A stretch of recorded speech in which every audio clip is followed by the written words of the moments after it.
Will this new card create a dark future for the game?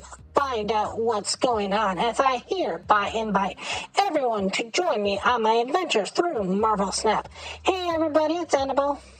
So we got a new card this week thanks to Marvel's arrivals again, and this time around it is the main villain of the game, which happens to be Doom 2099.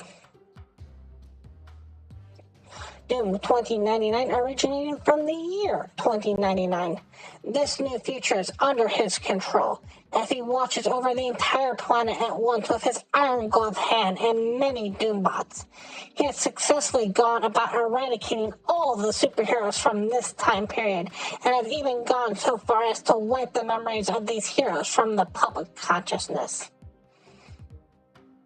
Nevertheless, over time, a few individuals have started to assume the roles that were once occupied by these heroes years ago. Doom 2099 designed the DoomBots to represent their creator. These are precise replicas of him and have seemingly allowed him to achieve a kind of immortality. Through body hopping, he can utilize a mind transfer ability which is employed throughout an ongoing program in each robot to guarantee his survival. Each robot is led to believe that it is the genuine article, and all are programmed to have a remote shutdown feature in case any of them turn against him, as there can only be one true Doom.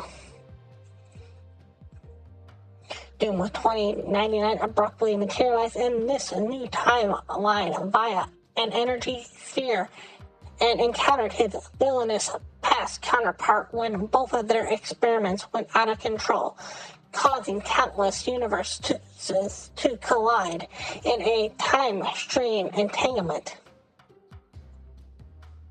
These timelines each contain different versions of heroes and villains with slightly different motivations and personalities. But regardless of what universe they originally came from, they must all now fight for their lives.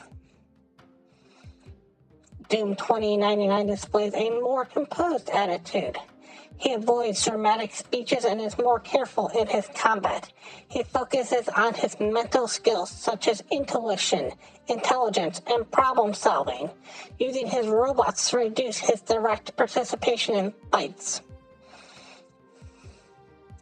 This creates a unique mix that has influences how he perceives information, makes decisions, and interacts with others. These traits are apparent in how he problem solves, approaches communication, and his ability to build relationships. Doom 2099 is equipped with armor that is lined with adamantium and has incorporated nanites into his brain and bloodstream, which he engineered to enable direct interaction with any technology and to recover from severe injuries. Additionally, he has enhanced strength and durability, a rocket pack for flight, a phase shifter, protective force fields, cloaking abilities, and a gauntlet that has the ability to shoot particle blasts. His armor is also fitted with many various sensors and scanning systems. Doom 2099 got pulled into this random time and place from the year 2099, where he has taken control over the future and is now more careful about using his resources wisely, getting into combat less often. So he created and uses DoomBots to help him become more powerful. This is represented in Marvel Snap as at the end of each turn, he will use your resources in the form of playing one card. He will create a DoomBot in a random place to make himself and his DoomBots stronger. So in Marvel Snap, what this card does, it is a 4/2. At the end of each turn, he will add a DoomBot 2099 to a random location if you played exactly one card. Not two, not three, not zero. One card and one card only. So let's look at the DoomBots and show you what they do real quick. So this is what a DoomBot looks like. They are 4/2s that have the ongoing ability of your other DoomBots. That's your original DoomBots and your new DoomBots. And Doom himself, both the original Doom and Doom 2099, have +1 power. So overall, this card has gotten a lot of hype, and I think it does deserve it. But I think at the end of the day, I gotta knock it down to a 4-star instead of a 5-star. Now let me explain exactly why I came up with that conclusion. First of all, I do love this card because for the most part, if you just get Doom 2099, if you pick up Doom 2099, so much of the rest of the best decks out there are going to be made out of cards that are Series 3 or less. You don't need too many Series 4 or Series 5 cards in here. The only card that I could possibly think that you might need in here would be a Zabu on turn 1. Basically what it's doing is every single turn that you have it out, you're creating a blue marvel that's coming out onto the field. You're taking one whole energy off of a blue marvel. And all you have to do is play one card, which usually on turn 5 and turn 6, you're only playing one card anyways. Now, the problem is the blue marvel won't affect everything. It'll only affect the Doom and the DoomBots, but that's not the end of the world. Also, if you want to do turn 4 Doom 2099, turn 5 Blue Marvel, and turn 6 the original Doom, you're getting up to 44 power just on those 3 cards alone. And that's what makes this card amazing. It works perfectly well with the regular Dr. Doom. It pumps up the regular Dr. Doom, and it pumps up the DoomBots. If you're going turn 6 anyways, a lot of times you'll play, even in a regular deck that's not running anything better, it'll throw a Doom in just for 6, just to get spread across the board. Now, there are going to be a lot of decks that are going to try to get this out cheaper, easier, faster, getting the Zabu down on 1, the Psylocke down on 2, and even the Magic down on 3. Because the earlier you get this card out, the more it's going to do for you. Which does give it sort of a problem, but it's not the end of the problem. Because you can play this on 5, you can even play this on 6. As long as this is your only card on 6, you're still going to make a DoomBot, which isn't the end of the world. Now, you have to be kind of cautious about Patriot, because Patriot will work with the original DoomBots, but they will not work with the new DoomBots. Also, you got to be careful because how the DoomBots are written, it's not written exactly like Wolverine, where it will go to a random location, which means that it can go to the same location as the Doom 2099, which will cause space issues. And that's why you gotta be careful about anything that takes up a lot of board spaces.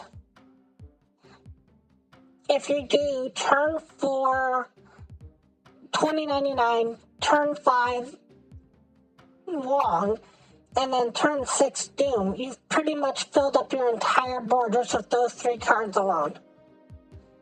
And that's another thing that you gotta know, is that Wong will work well with the original Doom, but won't do anything for your Doom 2099. There's no way to make your Doom 2099 trigger more times.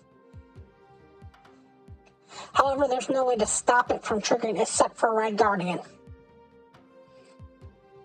Red Guardian, and technically Leech, I should say. No, Leech even hit it? Leech wouldn't hit it because it's not a 6. The only Red Guardian is actually the only way they actually stop the Doom 2099 from occurring every turn as it's written right now. Now, the thing is that when you look at stuff like Drax is a 4/5, which is basically what you're creating every single turn.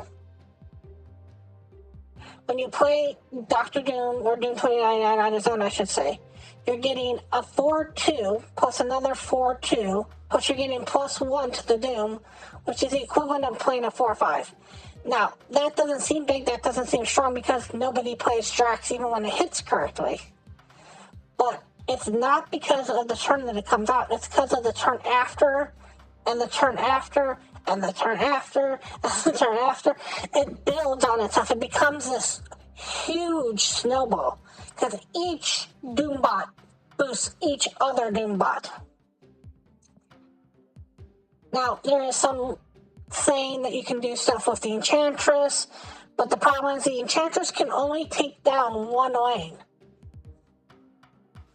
If you're going and you get all 3 lanes, Enchantress won't do a blanket effect on ongoings. Now, if they made Enchantress in the future do a blanket effect on ongoings, that could be kind of funny. If you could make Enchantress actually a decently good card, if she did a blanket effect on ongoing on cards that were out there, but that might be way too powerful for Enchantress. Another card that you kind of want to look at in this is Spectrum. You are playing a lot of ongoing if you're playing the Blue Marvel version of this, and the bots are ongoing. So to get them all +2 power is not the end of the world.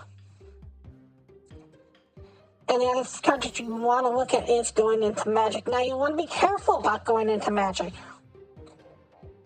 While Magic will get you a lot of points of power by playing her on 3, and then just going 4, 5, 6, and 7, you also will run out of spots to summon anything to. So all in all, it's a decently good card, but I will warn against the fact that if their opponent doesn't have anything that they can counter it with, if they can't see a way of winning, it's such an obvious play when you play the 2099 on 4, and you play the Onslaught on 5, or the Blue Marvel on 5, I should say, that you might just have somebody concede and move on. Other than that, this week we got some horrible cards on this. First of all, we got Meek. Meek has never been a good card. Even in discard, it doesn't make the cut a lot anymore. You can almost change Meek to gain +3, and I don't think it would still see play. Now, if it got +1 for each card you discarded, that wouldn't be good.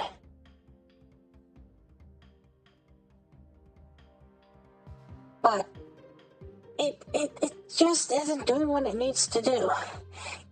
The most you're getting off of this is like, let's say you play this on turn 1. You discard on 2, you discard on 3, you discard on 4, you discard on 5. With the Modok, your hand's completely full, so that's what, 4 extra cards on that? 1, 2, 3, 4. So this is a 1, 8, 1, 9 on a good day. That's just not worth it. And to fall in the realm of Killmonger, it's just too risky. The other card in here is a very controversial card. Dakin or Dakin or Wojo or however you want to pronounce his name is a decently good card, but not that great of a card because you have to get rid of his blade for him to do anything.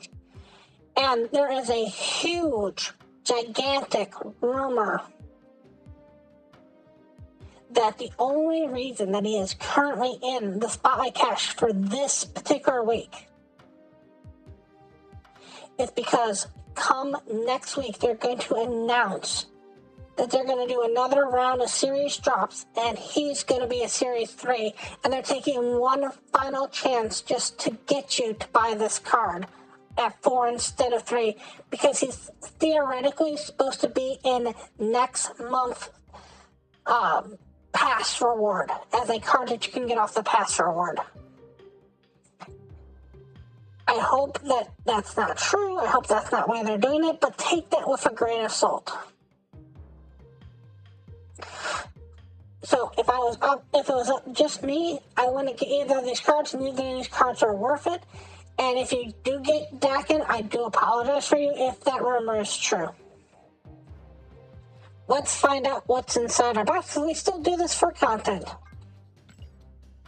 Box says Galactus. We already have Galactus. We've already done a video on Galactus, so we'll try to figure out a new card to do for this Friday. I want to thank you all so much for watching, and as always, remember, play full fun.